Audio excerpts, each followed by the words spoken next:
안녕하세요. 끈끈하고 애틋한 누나를 두었던 60대 남자입니다. 형제의 우애는 금보다 귀하다는 말이 있듯 누나와 저의 우애는 참 두텁고 특별했었어요. 누나는 절 키워주다시피 한 존재였거든요. 그런 누나를 내가 더욱 소중히 지켜줘서 했는데 왜 그러지 못했을까 하는 후회를 저는 지금까지도 하곤 하는데요. 가슴에 맺힌 그 응어리를 얼마 전엔 우연한 계기로 조금이나마 풀어낼 수 있었습니다. 누나의 생각이 유독 많이 나는 요즘 평소 아내와 자주 듣던 이곳에 누나와의 사연을 풀어보고 싶어 이렇게 사연을 보내게 됐어요. 끝까지 함께 해주시면 정말 감사하겠습니다. 저희 부모님은 두 분 다 고하셨대요. 50년대 나라가 혼란스러웠던 시기에 제 조부모님과 외조부모님 모두 돌아가셨다고 하더라고요. 두 분은 열심히 돈을 벌며 저와 3살 위의 누나를 키워주셨는데요. 제가 겨우 14살 때 날벼락 같은 사고로 한 날 한시에 그만 세상을 떠나셨어요. 그리고 그때부터 누난 고등학교를 그만두고 저를 먹여 살리기 시작했습니다. 당신 지금처럼 애들만 남아있는 집이라고 나라가 당연하게 도와주던 세상도 아니었고 무조건 고아원에 보내지던 시절도 아니었거든요. 17살이라는 나이가 얼마나 앳된 나이입니까? 하지만 누난 힘든 티 한번 내지 않고 공장에 다니며 절 공부시켰어요. 저는 누나의 반대를 무릅쓰고 새벽 배달이나 잡일을 하며 생활비를 보탰죠. 하루빨리 누나의 고생을 덜어주고 싶은 마음에 대학은 가지 않았지만 그래도 전 누나 덕분에 고등학교 졸업장까지 딸 수 있었던 거예요. 앞으로 나만 믿어 처남.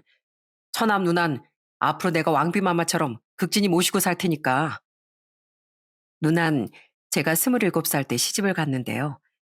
그때 직장인이었던 전 누나를 위해 모았던 돈으로 혼수를 모두 마련해 줬습니다. 누난 너나 쓰라고 거절했었지만 제 고집이 한 수 위였죠. 믿을게요, 매영. 천사 같은 우리 누나 정말 잘 부탁드려요. 저희가 살던 군 단위 도시에서 꽤나 잘 살았던 매형과 매형의 집안에 대해 들었을 때 저는 많이 안심했었습니다. 고생을 많이 했던 누나가 시집까지 가서 고생하길 바라지 않았거든요. 매형의 아버진 그 지역에선 그래도 좀 알아주던 사업체를 운영하고 있었고 매형은 자기 아버지 회사에서 함께 일하던 사람이었죠. 누난 동생인 제가 봐도 예쁘장한 편이었는데 성격도 천사 같았으니 인기가 참 많았거든요. 그리고 누나를 쫓아다니던 남자 중 매형이 가장 누나에게 헌신적인 것 같아 더더욱 안심이 됐었습니다. 누나, 결혼 생활은 어때? 사돈 어르신들은 잘해주셔? 매형은? 하나씩 물어봐. 두 분 다 잘해주시지 그럼. 네 매형이야 말할 것도 없고. 결혼 후 누난 자신의 시부모님을 모시고 살며 딸도 하나 낳았습니다. 요즘과 달리 당시엔 시부모님을 모시고 사는 며느리들이 많았던 시절이라 크게 걱정은 하지 않았어요. 결혼 전 뵀을 때 두 분의 인상도 좋아 보였고 매형도 누나를 많이 좋아했으니까요. 그리고 누나를 만날 때마다 물어보면 역시나 누난 잘 지내고 있는 것 같더라고요. 처남, 처남 누난 우리 집에서 딸 같은 며느리 대접받고 잘 살고 있으니까 걱정 푹 나. 푹 놓고 처남도 연애 좀 해. 아니면 내가 선자리 좀 알아봐줘? 아이, 됐어요, 매형. 사실 저 만나고 있는 사람도 있어요. 정말 착하고 좋은 사람이에요. 한 번씩 만날 때마다 변함없이 누나를 아껴주고 있는 것 같은 매형에게도 참 고마웠어요. 덕분에 전 누나에 대한 걱정을 덜고 누나가 결혼한 지 2년 뒤엔 장가도 갔죠. 아낸 저와는 다른 지방 사람이었어요. 주변 어른들의 소개로 선을 봐서 만나게 됐는데 사람이 참 된 사람이다 싶더라고요. 그래서 주말마다 고속버스를 타고 아내를 보러 가고 나다 장인 장모님의 허락을 받고 결혼에 꼴이 난 거예요. 우리 현숙인, 우리가 현숙이 언니 오빨 열병과 사고로 차례차례 잃고 겨우 지켜온 소중한 아이일세. 그런 우리 현숙이 꼭 행복하게 해주게나 부탁하네. 그렇게 결혼한 뒤엔 정말 행복했지만 또한 아주 정신없게도 살게 됐습니다. 우린 결혼하자마자 아이를 가져 연년생인 두 아들과 작은 아들보다 2살 어린 막내딸까지 자식 셋을 낳았어요. 그렇게 처자식을 모두 건사하려 직장을 다니고 투자까지 뛰다 보니 눈만 뜨면 세월이 흘러 있더라고요. 그래서 결혼한 후엔 누나와 연락을 더 자주 못하고 살았던 것 같아요. 그래도 전 가끔 통화만 하던 누나를 그게 걱정하진 않았습니다. 매형과 매형의 부모님이 누나에게 잘해주고 있을 거라고 믿어 의심치 않았으니까요. 하지만 그건 제 착각이었더군요. 어머, 형님, 현지야. 누나, 그 가방은 뭐야? 왜 매형도 없이 현지랑 둘이 갑자기 왔어? 누나가 결혼한 지 8년이 지났던 어느 날의 일이었어요. 그날 누난 아무 연락도 없이 저희 집에 찾아왔더군요. 누나의 한 손엔 8살이던 조카의 손이, 한 손엔 커다란 짐가방의 손잡이가 들려 있었죠. 게다가 누나의 안색은 퀭하기 이를 데가 없었기에 저도 아내도 화들짝 놀랐었어요. 그리고 눈물을 뚝뚝 흘리던 누나의 자초지종을 듣고 저는 불같이 분노했습니다. 우선 물 좀 마시세요, 형님. 대체 이게 어떻게 된 일이에요? 옳게, 정호야, 나 이혼당했어. 그 집 인간들 날 현지랑 같이 거의 쫓아내듯 그 집에서 내보내버리더라. 뭐? 갑자기 이혼이라니? 누나 매형이랑 사돈 어르신들이랑 사이 좋았던 거 아니었어? 사실은 그동안 너 걱정시키기 싫어서 잘 지내는 척 했던 거야. 나 그 집에서 시집살이 정말 호되게 당하고 살았어. 누나의 시부모는 사실 처음부터 누날 탐탁지 않아 했다더군요. 하나밖에 없는 아들이 들여온 며느리감이 부모도 없고 학력도 중졸밖에 안 되는 여자였으니 굉장히 창피했다고 하더라고요. 그래도 아들이 좋다고 데려온 여자였으니 처음엔 참고 잘해주려고 했는데 누나가 딸만 하나 낳고 아들을 낳지 못하니 그들은 본색을 드러내기 시작했다고 해요. 그나마 손주라고 우리 현지는 구박은 안 했는데 나한테 날이 갈수록 잔인해지더라. 그 집안의 수치라느니 썩은 씨바지라느니 하는 모욕적인 말을 거침없이 해대고 나중에 난 밥 먹을 때 겸상도 못하게 했어. 그리고 내가 먹는 쌀 한 톨도 아까워해서 난 맨날 눈치 보면서 찬물에 누룽지만 말아먹었고 오죽했으면 우리 현지가 왜 우리 엄마를 괴롭히냐고 자기 할머니 할아버지한테 계속 대들기까지 했다니까. 그 인간들이 단체로 노망이 났나? 아들 하나 못 낳는다고 사람을 그렇게 천대? 그걸 왜 여태 나한테 말을 안 했어? 왜? 내가 걱정하는 게 뭐가 그렇게 대수라고. 누나한텐 부모님은 없어도 동생인 내가 있는데 다 때려치우고 우리 집으로 진작 갈려왔어야지. 그럼 매형은 그 인간은 대체 그동안 뭐 했는데? 매형은 그래도 누나를 진짜 좋아했잖아. 애 아빤 자기 부모한테 맞서지 못해도 원래 나한텐 잘하려고 노력했었거든? 근데 몇 달 전부터 슬슬 그 인간도 냉랭해지더니 나한테 큰 불행이 찾아오자마자 날 버려버리더라. 불행? 무슨 불행? 사실 나 위암이래, 정호야. 얼마 전에 판정받았어. 그 뒤로 정밀 검사까지 받았는데 위암 3기에 당장은 수술도 불가능한 상태래. 근데 내가 정밀 검사 받기 전에 위암이라는 얘기를 듣자마자 그 인간이 바로 나한테 이혼 통보해 버리는 거 있지? 위암 3기라는 누나의 말을 듣는데 정말 번쩍 내리친 번개를 맞은 기분이었어요. 매형 그놈이 누나가 아프다는 말을 듣자마자 누나를 버렸다는 말도 충격적이었지만 누나가 암이라는 사실이 제겐 더 청천벽력 같더라고요. 충격과 분노로 이글거리던 제 눈을 참아보지 못하고 누나 눈물을 흘리며 계속 말을 이었어요. 그래도 아내인 내가 아프다는데 네 매형이 걱정하는 척이라도 할 줄 알았거든? 근데 그놈은 나보다 자기를 더 걱정하더라. 매형은 누나의 암 소식을 듣고 처음엔 크게 놀랐다고 합니다. 그러더니 마구 화를 내다 갑자기 이랬다는 거예요. 아, 진짜 가지가지하네. 가뜩이나 옛날 모습은 온데간데 없이 날이 갈수록 아줌마가 돼서 꼴 보기 싫어 돌아가시겠는데 이젠 나더러 병수발까지 하라고? 뭐? 당신 지금 그게 할 말이야? 나 암이라고, 암. 근데 지금 나보다 당신이 병수발들 걱정부터 해? 아줌마? 그럼 내가 나이가 38이나 됐는데 아가씨겠어?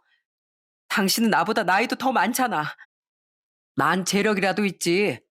당신은 가진 게 얼굴 빼면 뭐가 있겠어? 아들도 못 낳고 사람 얼굴 뜯어먹고 사는 거 아니라는 우리 부모님 말이 맞았었는데 내가 바보였지. 내가 요즘 아주 뼈저리게 후회 중이었다고. 당신이랑 결혼해서 내가 득본 게 뭐야? 우리 부모님 스트레스만 받게 했지. 아들도 못 낳았지. 갈수록 쭈글쭈글해지는 당신 얼굴 보면서 정만 뚝뚝 떨어지지. 그렇다고 내가 처가덕이라도 봤으면 말을 안 해. 내가 결혼하자고 했어? 당신이 나 좋다고 쫓아다닌 거잖아.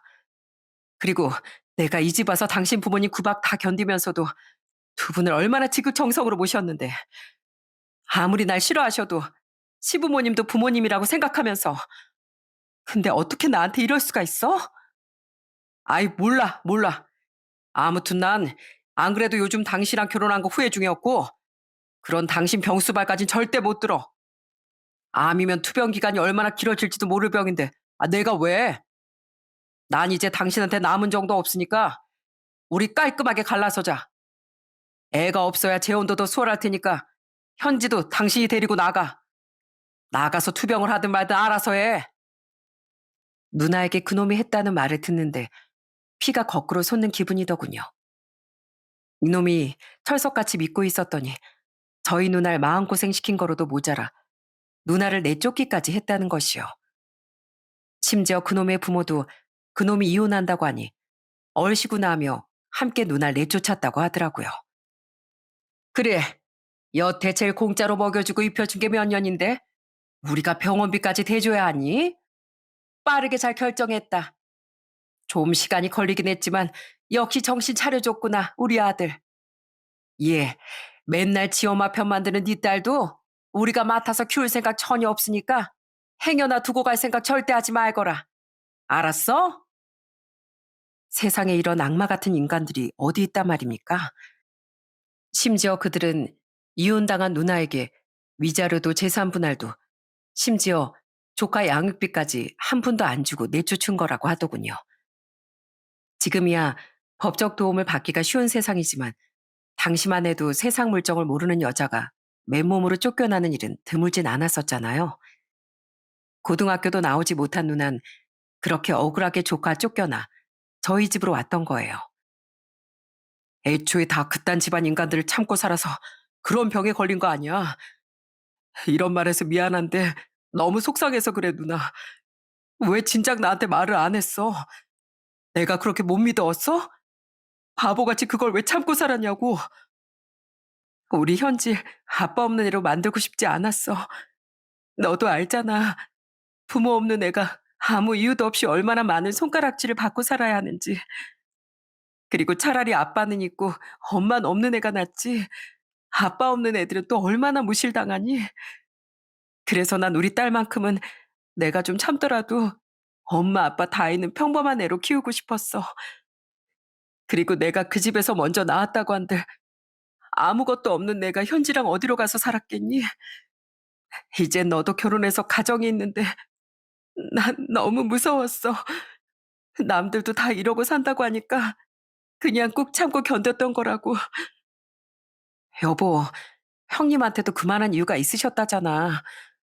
난 형님 마음 충분히 알 것 같으니까 그만해. 형님, 저희 괜히 속상해서 저러는 거예요. 그러지 않으려 했건만 자꾸 왜 그렇게 바보같이 참았냐며 누나를 탓하듯 말하게 되더군요. 저도 머리론 이해했습니다. 90년대만 해도 아직 사회적 편견이 얼마나 심할 때였나요? 부모 없는 아이, 이혼당한 여자 등등 이미 부모 없는 애라는 손가락질을 받으며 살았던 누나에게 그건 분명 두려운 일이었을 거예요. 아마 그때 전 누나보단 그동안 아무것도 몰랐던 제 자신에게 너무 화가 났던 것 같습니다. 누나를 탓한 게 아니라 전 그때 계속 저 스스로를 탓했던 거예요. 아낸 그런 제 마음과 누나의 마음까지 헤아려 주던 속 깊은 사람이었어요. 저는 결국 누나를 끌어안고 미안하다며 어린애처럼 펑펑 울었죠. 미안해, 누나. 내가 누나를 지켜줬어야 했는데 바보같이 난 아무것도 몰랐어. 난 진짜 멍청이야. 다음날 저와 아는 곧장 누날 병원에 입원부터 시켰습니다. 조카는 우리가 돌봐주면 됐으니까요. 그리고 누날 입원시킨 뒤 저는 당장 매형의 집을 찾아가 집안을 모조리 뒤집어 놨죠. 막무가내로 그 집에 쳐들어간 전 눈에 보이는 건 전부 바닥으로 던져버렸어요. 리모컨이고 사진 액자고 화병이고 할 것 없이 전부 말이죠. 자네 미쳤나? 아, 이게 지금 뭐 하는 짓이야? 이 지옥불에 떨어질 인간들. 뭐 그렇게 대단한 집안이라고 감히 당신들이 우리 누나를 무시했어? 끊어져도 시원찮을 이깟 집안 대에 있는 게 뭐가 중요하다고 우리 누나를 그렇게 시집살이 시켰냐고. 노망난 노인네들아, 산소 아깝게 살아있지 말고 빨리 저 세상이나 가버려. 천아, 당장 그만둬. 아, 이러다 사람 다쳐. 이건 놔. 야, 이 김종식 개자식아. 우리 누나를 좋다고 쫓아다닐 땐 언제고. 뭐? 아줌마 같아서 꼴도 보기 싫었다고? 어디 그 똥내나는 주둥이로 개똥 같은 말을 뱉어내? 야, 이 까치도 안 쪼아먹을 썩은 감처럼 생긴 놈아. 네 거울이나 보고 외모 품평을 해. 어디 그 짜부된 나짜 내가 더 멋있게 만들어주마. 깨진 화병과 유리 파편에 다칠까봐 그놈의 부모는 제게 다가오지도 못하고 발을 동동 구르더군요. 그나마 매형 그놈이 용기 내어 제게 달려들었는데 저는 그놈의 면상에 바로 주먹을 내리 꽂아줬습니다. 그리곤 당장 신고할 거라고 고래고래 소리를 지르던 그놈 부모에게 싸늘히 말했어요. 신고? 하슈오, 해. 나야 깽값 좀 물면 그만이니까. 내가 우리 누나 인생 망친 당신들 응징하는 게 중요하지. 그깟 경찰서 붙잡혀가는 게 무섭겠소? 어디 한번 신고해봐. 내가 아주 두고두고 눈 감을 때까지 쫓아다니면서 이 집안 다 때려 부술 테니까. 눈 뜨고 숨 쉬는 것도 사치인 쓰레기 같은 인간들. 천벌이나 사는 내내 처받으면서 살아. 그리곤 그놈에게도 으름장을 놓은 뒤 저는 그 집을 나와버렸어요. 역시나 분은 풀리지 않았지만요. 이후 전 무지했던 누나 대신 변호사를 선임해 누나가 못 받았던 재산 분할과 양육비, 위자료까지 전부 받아낼 준비를 하기 시작했어요. 그리고 그 뒤론 아내의 도움을 받아 조카를 돌보고 누나를 간병하기 시작했죠. 아내는 동생인 저만큼 누나를 진심으로 챙겨준 고마운 사람이었어요. 그렇게 누나를 간병하며 소송을 진행 중이었던 어느 날, 저는 아주 짜증나는 소식을 듣게 됐어요. 바로 전 매형 그놈이 이혼한 지 고작 한 달 반 만에 재혼을 했다는 소식이었죠. 우린 그놈이 누나와 살 때부터 바람을 피운 건 아닌가 싶어 분한 마음에 뒷조사까지 했었거든요. 그런데 그건 아니었고 그놈은 누나와 헤어진 지 며칠 되지도 않아 맞선을 받더라고요. 많이 어리거나 예쁘진 않았지만 누나와 달리 잘 사는 집 딸과 말이죠. 그 집 딸도 한 번 이혼하고 재혼한 여자였는데 뭐가 그리 급했는지 그들은 맞선을 본 지 한 달 만에 살림을 합쳤던 거예요. 나 진짜 너무 억울하고 분해, 정호야. 그 인간이랑 이혼한 게 아쉽다는 게 아니라 난 이렇게 몹쓸 병에 걸렸는데 그놈하고 그놈 부모는 잘 사는 집 딸 집에 들여서 싱글벙글하고 있을 생각하니까 너무 분하다고. 누나가 오죽했으면 이렇게 울부짖었겠습니까? 아내도 속상한지 그 고운 입으로 쌍소리까지 하더군요. 마찬가지로 잔뜩 뿌리 난 전 그놈과 그놈 집안을 또다시 응징해주기로 마음먹었어요. 제가 뭘 했냐면 말이죠. 처남, 그 기사 처남이 제보한 거지? 내 재혼한 거 알고 앙심 품은 거 맞지? 어? 그딴 기사 제보할 사람은 처남밖에 없다고. 나 맞아. 내가 우리 누나 얼굴에까지 먹칠하는 것 같아서 기사 제보까지 안 하려고 했는데 진짜 괘씸해서 도저히 가만히 있을 수가 없더라. 저는 지역 신문사에 기사를 제보해버렸어요. 왜 그놈과 그놈 부친이 그 지역에선 그래도 좀 알아주는 사업체를 운영한다고 했잖아요. 저는 모 회사 일가의 추악한 실체라는 주제의 기사를 제보한 겁니다. 서울 같은 대도시면 모르겠지만 이런 작은 지역 같은 경우엔 그런 일들이 종종 기사화되기도 했거든요. 그러자 그 기사를 본 그놈은 경악을 하곤 허겁지겁 제게 전화를 했더라고요. 저번에 실컷 깽판 치고 갔잖아. 그럼 됐지. 이 이상 뭘 어떻게 하라고? 처가에서도 지금 이게 무슨 집안 망신이냐면서 난리 났어.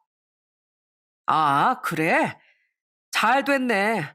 그리고 앞으로는 회사 직원들이든 이 지역 사람들이든 다들 손가락질 할 텐데 어디 평생 손가락질 당하면서 살아봐. 그 부자 새 마누라랑. 근데 난 앞으로 무슨 수를 써서든 계속 기사도 제보하고 너도 네 부모도 괴롭히면서 살 거야. 알았어? 천아, 대체 내가 어떻게 하면 될까? 어? 지금 거래처들한테도 엄청 전화 오고 난리 났어. 망신은 그렇다 쳐도 이러면 회사까지 위험하단 말이야. 내가 진짜 시키는 대로 다 할게. 어? 그래? 그럼 우리 누나 입원한 병실 와서 무릎 꿇고 사과해. 네 부모도 같이. 그리고 지금 소송 중인 우리 누나가 받아야 할 돈 있지? 그거 우리가 요구한 것보다 더 두둑하게 내놔. 우리 누나가 그 집에서 모욕당하고 무시당한 거에 대한 보상으로. 회사까지 끌어들이자 그놈도 그놈 부모도 다급했던 모양이더군요. 그놈은 정말 곧장 누나의 병실로 달려와 무릎을 꿇더라고요. 현지 엄마, 내가 정말 잘못했어. 미안해. 내가 아주 몹쓸 놈이고 재활용도 안 될 쓰레기야. 나 앞으로 평생 당신하고 우리 현지한테 속죄하면서 살게. 진심 아닌 거 다 알아. 그래도 한껏 굴복한 당신 모습 보니까 조금이나마 우라가 풀리네. 야, 김종씨. 너 인생 그따위로 살지 마. 그리고 지금은 그냥 이대로 끝날 것 같지? 아니, 언젠가 반드시 업보라는 고마운 존재가 널 찾아갈 거야. 그래서 네 인생, 네 부모 인생 전부 갈기갈기 찢어버릴 거야. 알았어? 그놈의 부모는 무릎은 꿇진 않았지만 마지못해 누나에게 넙죽 사과는 하고 돌아가더군요. 누난 그 일로 제게 참 고마웠다고 말했어요. 세 인간 모두 진심은 아니었겠지만 그래도 사과하는 신용이라도 보니 화병이 좀 사라지는 것 같았다면서요. 그리고 그들은 더 이상 제가 자신들을 괴롭히지 않는 조건으로 당시론 꽤 큰 금액을 누나에게 주었습니다. 솔직히 하려면 정말 그들을 끝까지 괴롭힐 수도 있었지만 조카를 위해서라도 보상을 더 받아내고 싶어 하던 누나를 위해 그렇게 돈을 받아내는 길을 택했던 거죠. 고마워, 정호야. 그 인간들한테 이런 보상이라도 받아내지 못했다면 나 정말 눈도 제대로 못 감았을 거야. 다 네 덕분이야. 이제 남은 일은 누나가 병을 이겨내주는 거, 그거 단 하나였어요. 전 어떻게든 날이 갈수록 악화되던 누나를 살려보려 누나를 태우고 서울의 병원도 다녀봤습니다. 전 매형과 그 집안 인간들의 소식을 들으려면 들을 수도 있었지만 아예 이 세상에 없는 인간 취급하고 싶어 그쪽으론 신경도 꺼버렸죠. 그리고 누나는 결국 질기고 힘든 투병 끝에 이혼한 지 2년 뒤 세상을 떠나고 말았어요. 괜찮다던 제게 제 몫의 유산까지 남기면서 말입니다. 받아도 돼, 정호야. 어차피 너 아니었으면 나 지금껏 버티지도 못했을 거고 돈도 한 푼도 받아내지 못했을 거야. 우리 현지 줄 몫은 따로 있으니까 제발 받아줘. 그래야 내 마음이 편할 것 같아. 그리고 정말 미안한데 누나가 부탁 하나만 할게. 우리 현지 좀 나 대신 제발 보살펴주라. 어? 우리 현지한테 이제 남을 사람은 너랑 올케밖에 없어. 부탁해, 올케. 내가 이 은혜는 다음 생에 태어나서라도 꼭 갚을게. 고생만 하다간 누나의 인생이 너무 가여워 전 장례를 치르는 내내 통곡을 멈추지 못했습니다. 누나가 세상을 떠난 뒤 아내와 전 조카를 자식처럼 키우기 시작했어요. 고맙게도 아내는 누나의 부탁이 아니었어도 당연히 그렇게 했을 거라고 말해주었죠. 누나가 세상을 떠날 당시 10살이었던 조카는 이미 알 건 다 아는 나이였기에 그놈이 누나를 어떻게 버렸는진 다 알고 있었는데요. 평소엔 의젓하고 착하게 자라주던 아이가 한 번씩 자기 아빠 얘기 꺼내며 일을 갈 때면 어찌나 걱정이 됐는지 모릅니다. 조카의 그놈에 대한 증오가 너무 컸었거든요. 마음이야 이해하지만 조카의 정서에 문제가 생길까 걱정돼요. 저와 아내가 조카를 얼마나 신경 쓰며 살았는지 모릅니다. 서울에 데려가 꽤 유명한 곳에서 심리 상담도 받게 하면서요. 다행히 조카는 그놈에 대한 증오는 버리지 못했지만 그래도 단단하고 착한 아이로 자라주었죠. 진짜 저희 집 맏딸인 것처럼 저희 새아이도 잘 챙겨주니 저희 애들도 조카를 누나 언니하며 정말 잘 따르더라고요. 생각보다 취직이 쉽지가 않네. 미안해 여보. 내가 어떻게든 빨리 직장 구할게. 당신 그동안 쉬지도 않고 열심히 살았잖아. 그럼 좀 쉬어도 돼. 그리고 나도 일자리 알아볼게. 아니야. 집에 애가 넷이나 되는데 당신은 집에 있어. 누나가 세상을 떠난 지 4년 뒤 저는 실직을 하게 됐습니다.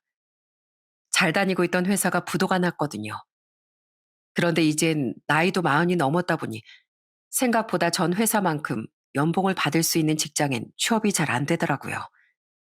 그래도 먹여 살려야 할 가족이 잔뜩이니 저는 나가서 막노동도 하고 대리운전도 뛰며 돈을 벌어왔습니다. 그런데 오랜만에 시골에 있던 처가에 간 날 장인어른께서 제게 감사한 제안을 해주시더군요. 이제 난 나이가 있어서 혼자 양식장 운영하기엔 힘이 좀 붙이는 것 같아. 만약 자네만 시골 생활이 괜찮으면 와서 나랑 일 같이 하지 않겠나? 아들 같은 자네한테라면 내 나중에 마음 편히 양식장을 물려줄 수도 있고. 장인어른은 규모가 크지도 작지도 않은 민물장어 양식장을 운영하고 계셨는데요. 장모님이 돌아가신 뒤 혼자 양식장을 운영하며 살던 장인어른은 제게 함께 일을 해보자고 제안해 주신 거예요. 너무 감사했지만 다른 고민이 생기더군요. 아내야 저와 함께 한다 치더라도 아이들은 쭉 도시에서 나고 자랐었잖아요. 게다가 한창 공부할 나이인 아이들을 시골로 데려와도 될지, 아이들은 과연 좋아할지 너무 걱정이 됐습니다. 갖은 고민 끝에 저 혼자만 장인어른이 계신 처가로 내려가거나 아예 양식장 일을 거절해야겠다는 생각도 했었거든요. 그런데 고맙게도 아이들은 선뜻 저와 내려가고 싶다고 해주더군요.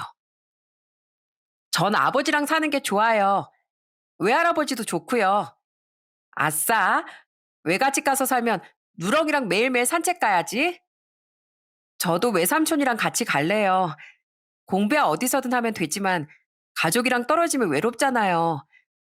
그리고 저 없으면 외숙모 혼자 이 말썽쟁이들 챙기느라고 허리가 휘실걸요? 그래도 아내와 제가 아이들을 정 많은 효자들로 키웠다 싶어 참 뿌듯했습니다. 그렇게 귀농하게 된 우린 그곳에서 최대한 아이들을 잘 공부시키며 새로운 터전에 적응해 나가기 시작했어요.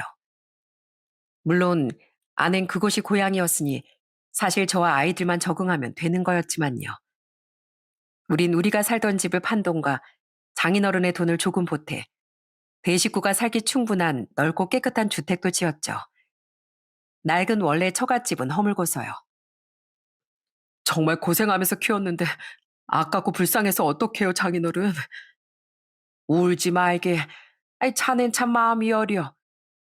이렇게 많은 장어를 양식하다 보면 꼭 폐사하는 애들도 수두룩하게 나오게 되어 있어.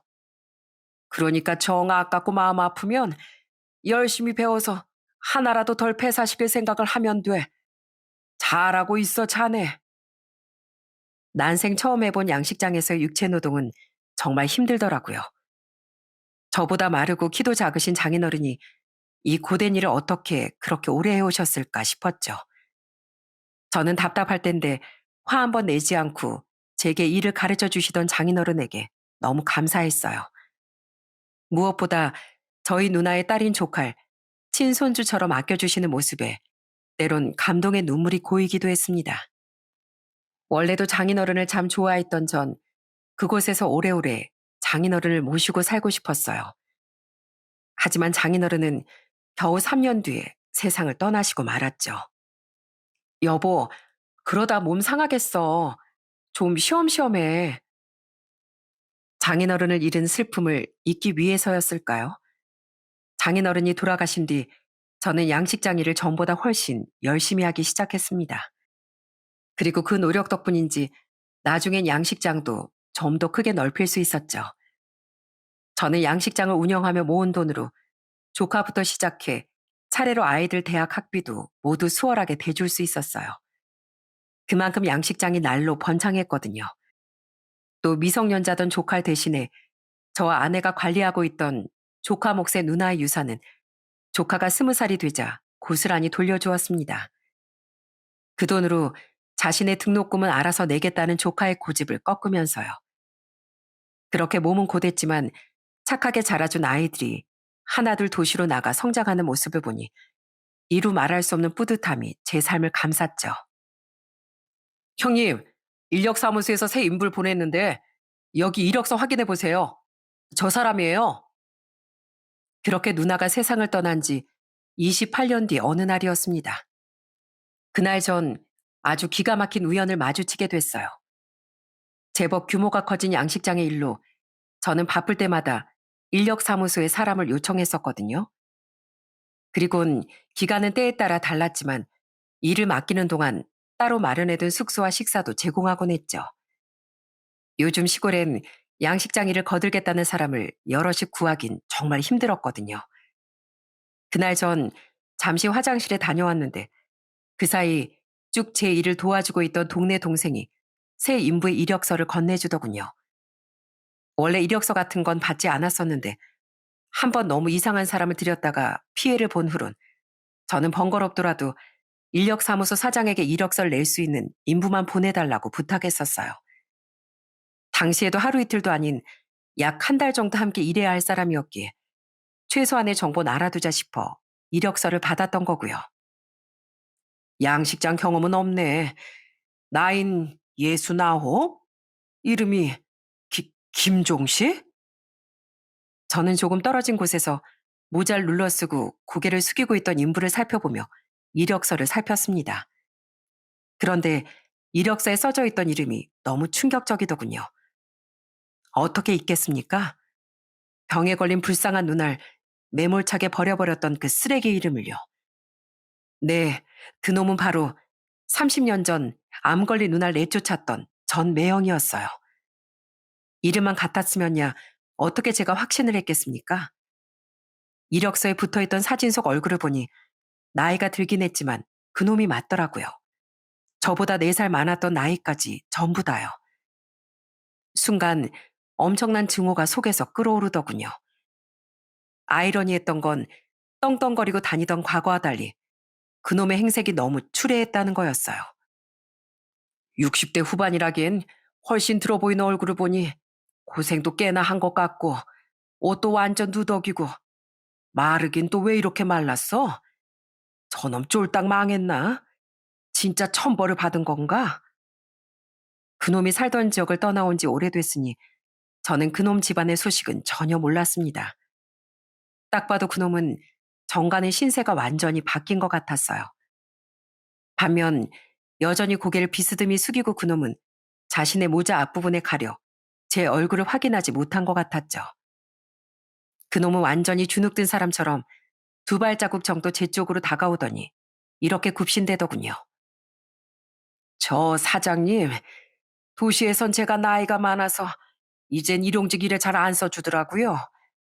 근데 제가 꼴은 일해도 시키는 일은 정말 열심히 합니다.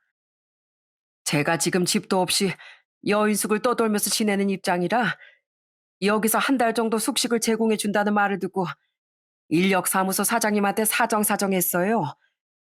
제발 저 좀 보내달라고요. 저 정말 열심히 할게요. 시키시는 일은 뭐든지 열심히 하겠습니다. 형님, 오늘 안에 할 일이 태산인데 이 사람 쓰실 거죠? 데리고 가도 되죠? 목소리가 탁해지긴 했지만 목소리 역시 그놈이 확실했어요. 들어보니 살고 있는 모양새도 형편없는 것 같던데 이놈을 어떻게 해야 하나 싶더군요. 그리고 옆에서 바쁘다며 재촉하던 동생의 말을 들은 전 이 우연히 선물해준 기회를 놓치지 않기로 했어요. 30년이 지났지만 여전히 제 안에 가득했던 앙금을 그날 그놈을 골탕 먹이며 조금이라도 해소해보기로 한 거죠. 저는 양식장 일을 주로 감독하던 동생에게 저 대신 그놈에게 일을 시켜달라고 부탁했습니다. 그리고선 동생에게 사사건건 전화로 그놈을 잔뜩 부려달라고 또 부탁했죠. 다른 인부들 시키지 말고 폐사한 장어 치우는 일, 오물 치우는 일 다 그 사람 시켜. 그리고 이따 수조 보강하는 일 있지? 그것도 다른 인부들 다 쉬게 하고 그 사람한테 다 시켜버려. 저녁 먹을 시간도 주지 말고. 예? 형님, 평소에 인부들한테 그렇게 잘해주시던 분이 갑자기 왜 이러세요? 이건 갑질인데 아는 사람이에요? 나도 이러면 안 되는 거 아는데 그냥 좀 부탁해. 미안해. 존중해줄 필요도 없고 그냥 막 부려버려. 그래도 싼 인간이야. 지금 이 세상에 없는 우리 누님이 암 걸리자마자 버리고 재혼해버린 쓰레기거든. 예? 전에 말해주셨던 그 금수요? 형님, 맡겨만 주세요. 저도 그렇게 갑질하는 게 옳지 않다는 건 잘 알고 있었습니다.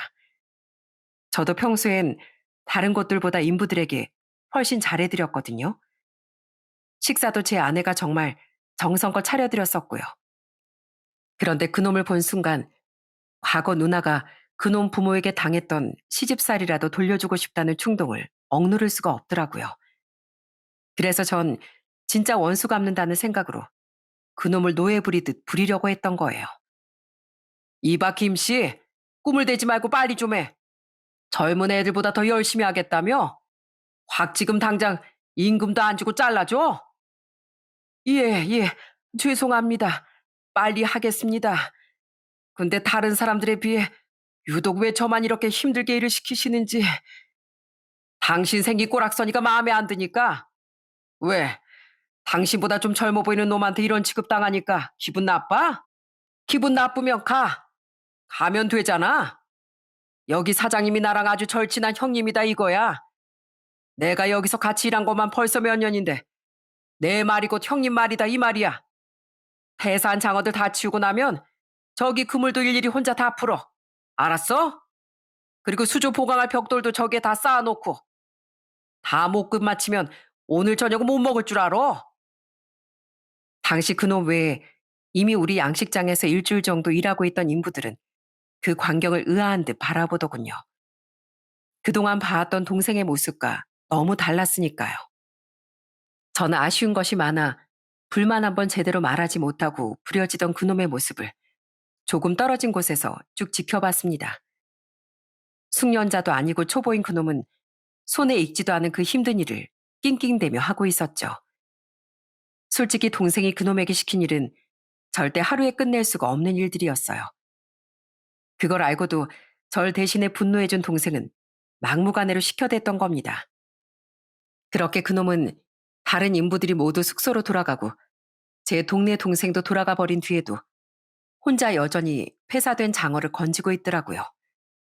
어차피 곧 해가 완전히 떨어지면 일을 하기 힘들었기에 저는 혼자 남은 그놈에게 다가가 말을 걸었어요. 아까 제 동생 녀석이 그물이랑 벽돌 일도 시킨 것 같던데 아직 거기 계시네요. 아, 사장님, 그 금방 끝낼 수 있습니다. 아니요, 제가 보기엔 오늘 그거 하나도 끝내긴 어림도 없어요. 이만 나오세요. 아우, 비린내. 김종식 씨 몸에서 오물 비린내가 아주 진동을 하네요. 아주 역겨운 게 그쪽이랑 딱 어울리는데요. 예? 그놈은 행여나 잘릴까봐 위축된 모습으로 제게 다가오더군요. 그놈에게선 폐사된 장어들로 인한 오염물 때문에 지독한 냄새가 났었는데 저는 대놓고 코를 틀어막고 모욕적인 말을 내뱉었어요. 그리곤 당황한 그놈을 향해 고개를 들고 그동안 쓰고 있던 모자를 휙 벗어보였죠. 반갑네요, 매형. 내가 누군지 기억하죠? 처남. 처남이 어떻게 여기가 처남 양식장이었다고? 절 한눈에 알아본 그놈은 경악을 금치 못했습니다. 저는 그놈에게 더 이상 존댓말도 써주지 않고 비열한 표정을 지으며 말했어요. 어, 여기 내 거야. 이야, 원순 외나무 다리에서 만난다더니 어떻게 여기서 만나? 난 아까 이력서 볼 때부터 바로 알아봤어. 넌 날 못 알아봤겠지만 그래서 내가 일부러 동생한테 너 좀 막 굴려달라고 부탁 좀 했지. 안 그럼 내가 너한테 뭐하러 돈 주고 일을 맡겼겠냐? 근데 오늘 일하는 꼬락서니 보니까 영 마음에 안 들더라. 무슨 말인지 알지?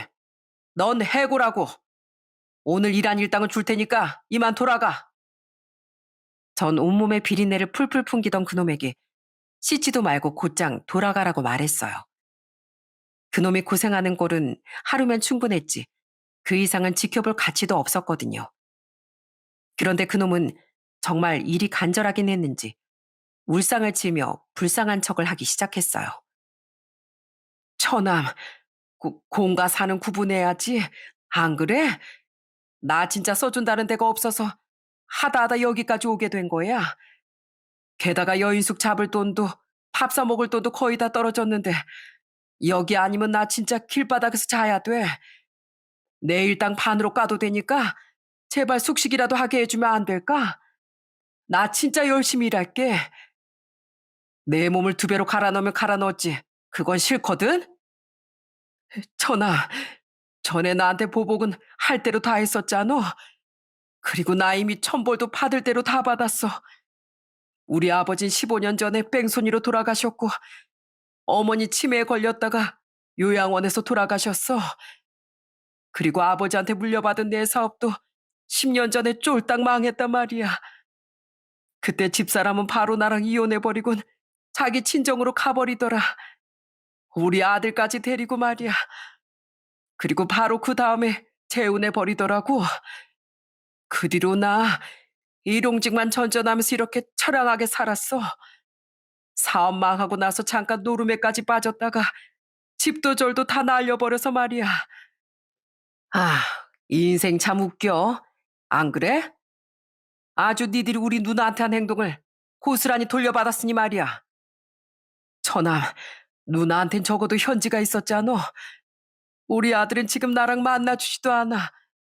거지의 노름쟁이 아빠 창피하다면서 지금 자기 새아빠만 아빠 아빠고 따른다니까. 몇 년 전에 마지막으로 봤을 땐 날 흉물 보듯이 경멸스럽게 보더라. 그때 내가 얼마나 상처받았다고. 천아, 나 이렇게 불쌍하게 살고 있네. 그러니까 제발 나 자르지 말아줘. 들어보니 그놈은 쫄딱 망하고 자기 자식에게도 버림받은 처량한 신세가 되어 있더군요. 그걸 제가 불쌍했겠습니까? 아주 통쾌해서 쏙쏙아 지어지더군요. 야, 역시 하늘은 정의의 편이야. 안 그래?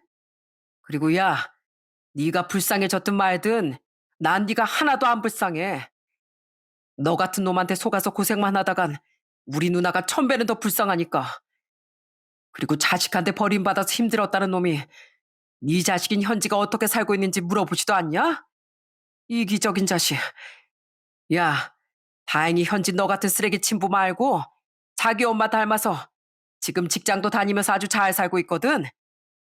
그러니까 언젠가 현지 아빠랍시고 또 나타날 생각은 하지도 말고 영영 우리 눈에 띄지 마. 알았어? 만약 그랬다간 내가 현지 삼촌으로서 너 아작낼 줄 알아. 그놈은 사정사정했지만 저는 숙소에서 그놈의 짐까지 고스란히 들고 멀찌감치 던져버렸습니다. 물론 일당은 챙겨줬지만 그게 중요한 건 아니었으니 정말 속이 후련했죠.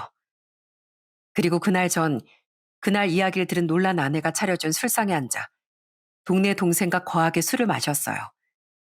몹쓸 짓을 시켜서 미안했다는 말과 함께요. 너도 이젠 다 컸으니 네 생각을 묻고 싶어서 전화했다. 어디 한번 만나보고 싶으냐? 내 외삼촌, 그 뻔뻔한 낯짝 마지막으로 한번 보긴 하죠 뭐. 저는 서울에서 직장을 다니던 조카에게 전화해 그놈을 만난 일을 말해주었어요. 어느덧 그놈과 이혼했을 때 누나 나이가 된 아이니 숨기는 것보단 솔직하게 말해주는 게 나을 것 같아서요. 댁에서 그놈 연락처를 받은 조칸 얼마 뒤 그놈과 저희 적의 한 카페에서 만나기로 했다고 말해주더군요. 저는 조카가 걱정되어 그 자리에 따라 나갔어요. 현지야, 많이 컸구나. 아빠가 널 얼마나 보고 싶어 했는지 몰라. 이렇게 만나자고 해줘서. 이봐요, 아저씨. 누가 아저씨가 그리워서 보자고 했는지 알아요? 우리 엄마 버리고 나까지 버린 당신이 지금 쫄딱 망했다길래 보고 한번 시원하게 비웃어 주려고 보자고 한 거예요. 여기까지 온 건 겸사겸사 우리 외삼촌이랑 외숙모 얼굴 보려고 온 거고요. 현지야, 그래도 내가 아빠인데 아저씨라니. 왜요? 그럼 내가 마음 약해져서 당신한테 이것저것 다 퍼주길 바랬어요? 한심한 인간. 오늘 내가 확실히 말해두는데요. 내 아빠는 이미 죽었어요. 당신이 우리 엄마랑 날 버리던 그 순간에요. 그러니까 앞으로 내 아빠랍시고 찾아오는 일 없게 하세요. 그리고 평생 그 꼬락선이 변하지 말고 구질구질하게 살다 가세요. 알았어요? 그놈은 자신의 딸이 그렇게까지 매정하게 굴 줄은 몰랐는지 뒤통수라도 크게 맞은 표정이었습니다. 그런 그놈을 버려두고 저와 함께 카페를 나온 조칸. 한동안 제 품에 안겨 펑펑 울었어요. 30년간 묵은 감정이 폭발한 거구나 싶어 저는 그런 조카를 다정하게 토닥여줬죠. 그게 고작 얼마 전의 일입니다. 사실 저희 조카는 지금 내 아이 중 처음으로 결혼을 앞두고 있답니다. 그리고 저 며칠 전 다시 조카를 불러 누나가 제게 남긴 유산을 전부 조카에게 주었죠. 조카는 크게 당황했지만요. 아니에요, 외삼촌. 그건 엄마가 삼촌한테 주신 돈인데 절 왜 주세요? 그동안 저 키워주시면서 돈 많이 들었잖아요. 등록금도 다 내주시고요. 제가 갚는다고 해도 끝까지 받지도 않으셔서 얼마나 죄송했는데요. 또 서운한 소리 한다. 부모가 자식 키우는 게 장사냐? 우리가 자식 키워놨으니까 이젠 돈 내놓으라는 게 부모로 보여? 외삼촌하고 외숙모가 절 친딸처럼 키워주셨다는 거 잘 알아요. 정말 평생 감사하면서 은혜 갚고 살 거예요. 근데 그래도 사람이 염치라는 게 있죠. 나도 있다 그 염치. 난 내 누님, 네 엄마에게 받은 은혜를 제대로 갚지도 못했어. 그래서 누님에게 다 못 갚았던 은혜를 너에게 대신 갚아 나갔던 거니까 넌 부담스러워할 필요도 미안해할 필요도 없다. 이 돈도 처음부터 네 돈이었어. 누님에게 이미 너무 많은 걸 받았던 내가 어떻게 그 돈을 욕심낼 수 있었겠니? 그러니까 이건 잘 가지고 있다가 꼭 필요한 곳에 소중히 쓰려무나. 그날 유독 누나 생각이 많이 나 저도 조카도 또다시 참 많이 울었습니다. 누나가 지금 이렇게 잘 자라준 조카를 본다면 얼마나 기뻐할까 하는 생각이 들더라고요. 저는 과거 저희 부모님이 살아계셨었다면 그래서 누나에게 든든한 친정이 있었더라도 과연 그놈과 그놈 부모가 우리 누나를 그렇게 개무시할 수 있었을까 하는 생각을 가끔 했습니다. 그리고 전 아직도 친정이 없던 누나에게 나라도 더 듬직하고 든든한 동생이 되어주지 못한 일을 사무치게 후회하고 있죠. 그렇기에 전 앞으로 조카에게만은 누구보다 든든한 친정 아빠가 되어줄 생각이에요. 조금이라도 서럽고 힘들 때 당장이라도 달려와 조카가 제 뒤에 숨어 엉엉 울 수 있도록. 절대 그런 일은 없어야겠지만 만약 조카에게 힘든 일이 생긴다면 누나 때와는 다르게 이번엔 제가 조카를 지켜줄 수 있도록 말입니다. 그리고 마찬가지로 너무 소중한 제 아이들과 누구보다 고마운 제 아내도 끝까지 아끼고 사랑해 줄 수 있는 가장으로서 제 남은 삶을 잘 살아내고 싶어요.